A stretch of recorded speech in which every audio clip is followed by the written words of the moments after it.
Update. Am I the a-hole for responding to my father's request for a relationship with a PowerPoint? Original post. If I'm the a-hole here, I'll own it. I'm not sorry. But it would be good to know because the rest of my family thinks this went too far. My 24 female mom died when I was 7 from leukemia. I have very few memories of her from before she was sick, and I didn't get to spend a lot of time with her in her last year. But she was an artist, and until she couldn't anymore, she would make me little collages when she was in the hospital with drawings and photos and messages for me. My grandmother put them all in a book for me after she died. I wanted to be like my mom, and my counselor thought it would help, so I started a journal where I would do kind of a similar thing. And I've done at least 1 page a week all these years ever since my mom died. More when I miss her or have something hard going on. So, I have a kind of unique record of my mental state over the last 16 years. My father remarried when I was 9. My stepmother really leaned hard into the "I'm your mom now," and my father didn't stop her. It improved when they had my half-brother because she basically forgot about me then. Unfortunately, he got cancer when he was 3, and I pretty much ceased to exist for my father. He was either working or gone with my brother, but I spent all my teen years mostly at home alone or with my grandparents. The mantra was that my brother needed to be the focus because he might die, so I needed to not be selfish since I was healthy. I stopped trying to talk to him when I was 16, and it was a dark time. I moved out when I was 18 and cut them off completely. My grandparents let me know that my brother died a couple of years ago, but respected my desire to remain no contact with my father. He recently reached out to them because he wants to see me and talk. I went through my old journals and made him a PowerPoint with images of the entries where I had talked about being frustrated and feeling abandoned and unwanted. Some with literal quotes of things my dad had said to me during arguments, even the really dark stuff from when I was seriously depressed. Then, I ended it with a photo of one of my mom's collages where she had written, "Remember that your dad and I are always here for you." And I wrote underneath it, "You failed. Go away." I felt like him being able to see it from my literal perspective would communicate why I don't want him back better than I could. Evidently it worked, but a little too well, because I've been bombarded by family telling me that it's understandable that I don't want to see him, but what I sent gutted him. And he's completely fallen apart after reading through it, and it was unnecessarily cruel. Maybe it was. I know my bar for that is kind of weird sometimes. So, am I the a-hole? Edit. A couple of follow-up notes since it came up to comments. 1. I loved my brother. I don't resent him. He was a good kid and I wish he was still with us. None of this is his fault. To me, it is completely my father's and to a lesser extent, stepmother's. The parents prevented me from spending time with him as he got sicker. So I wouldn't have been allowed to be there for him even if I had been able to, which I wasn't towards the end because I was also struggling to stay alive. 2. I have empathy. I understand what my father lost. I was there. I also lost same people plus effectively my father. Even so, to me there was no excuse for completely shutting your own kid completely out of your life, while also preventing them from getting any kind of help. I understand depression and freezing up. I've been there. And I still, even not being an adult, managed to consider the impact of my behavior on other people. If he was that bad off, he should have given me up to be raised by someone else. My mom's parents asked, and he wouldn't agree to let me stay with them full time. I could have had a dad that was able to occasionally tell me he loved me, even if it was just a text message. Alternatively, I could have lived with my grandparents and had people around me who cared about me every day, even if that wasn't my father. I got neither, and every request for help of any kind was met with, "Suck it up." I can empathize with having to function while breaking down inside, but I can't empathize with what he did. 3. I gather from relatives, who have backed off after some hard boundary setting, that my father and stepmother split not long ago and are in divorce proceedings, which is why he reached out now, and why the rest of the family was upset with how I responded at a time. He wasn't in a good place already. I've told them that if they care about him, to encourage him to keep away from me, refuse to pass on any messages, and try to get him into inpatient care or something if they're that worried he's going to do something rash. I don't want anything to do with him, and I've told them that I don't want to hear about anything that happens after this point, but the rest of his family love him, so for their sake I hope he pulls himself together. Now for the top comments before reading the update. Not the a-hole. I have a saying, if the truth about your conduct paints you in a bad light, the problem isn't with the truth. It's with your conduct. If the truth hurts your dad, it's his own to deal with and not on you. I like to say, if the truth hurts, you deserve it. In my experience with narcissists, that doesn't resonate the same way, which is why I started saying it the other way. Doesn't stop them from trying to gaslight the situation. It didn't happen that way, etc. So when you show proof and tell them their conduct is the problem, not the truth, it helps take the wind out of their sails. It's not a surefire thing with narcs, but it really helps deflate them. Not the a-hole in the slightest. You told your dad how you felt, and it made him have to confront his failure as a parent. It is not your fault he neglected you. He is upset because he knows that what you put in a PowerPoint is the reality of how he treated you when you were just a child. Now that the truth is out and you have reestablished no contact, I hope you are able to let go of some of the anger you have at him and know that you did nothing to cause how he treated you. I'm no contact with my dad, and I have been able to find a lot of peace in the life I have built without him. I hope for the same for you. Not the a-hole. How arrogant of OP's family to expect OP to cover up OP's feelings for your terrible father.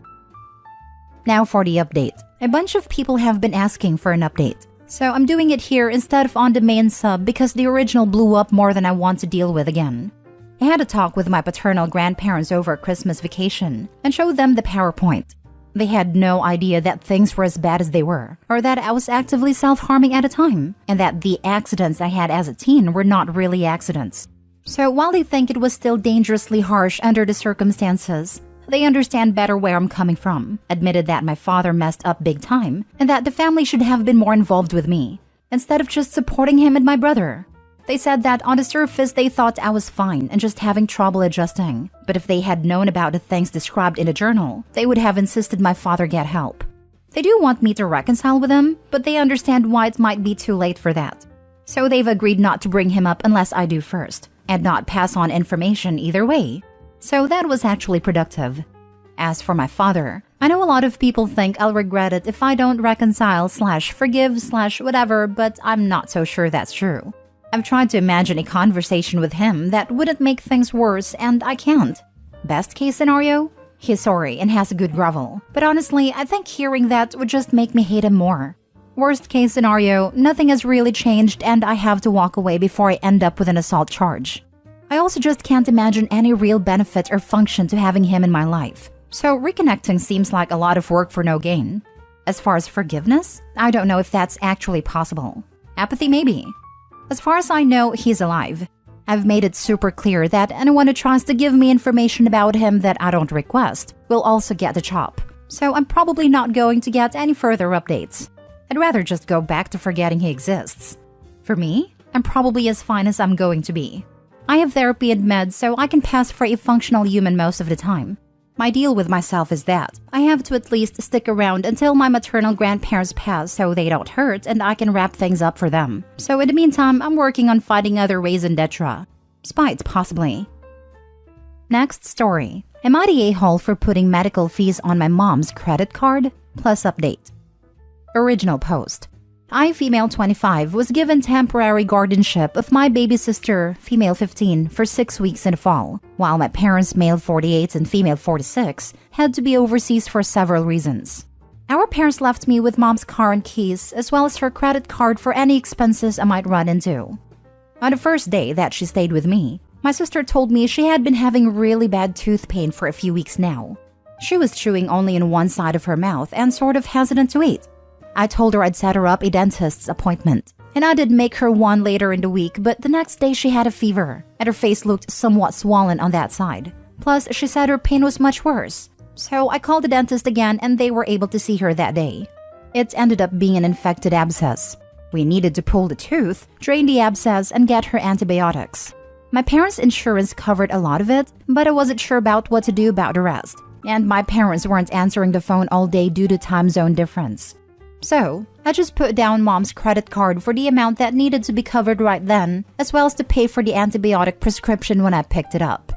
I didn't think much of this at a time, but when my parents found out, they were pissed.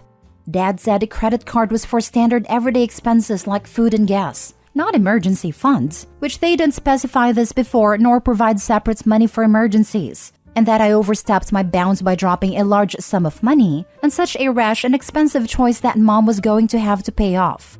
I offered to pay it back since it's technically within my means, but he said forget it. It's too late now due to my impulsivity. Mom also made an offhand comment about how I didn't triple check to make sure my sister actually needed medical attention, rather than trying to get out of school. This was a while ago, so I thought it was behind us.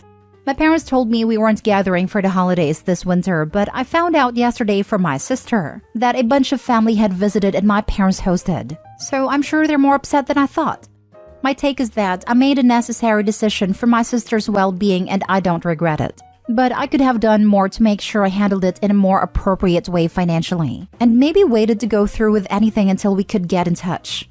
However, I offered to reimburse and was turned down.